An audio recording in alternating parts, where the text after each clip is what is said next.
Even though Procreate's gallery seems pretty straightforward with its buttons on the top right, there are also some gesture features available in this screen as well. Tap on the name of the file to have the ability to rename it. Tap and hold on a miniature and you'll be able to drag it around and reorganize your gallery however you want it. And lastly, the most important one is that you can pinch and zoom on a miniature. And upon releasing it, it will let you go into a full screen preview of the file. While in this mode, you can swipe around to see your other works.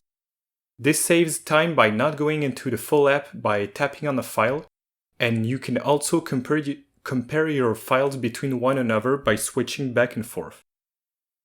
A really good time saver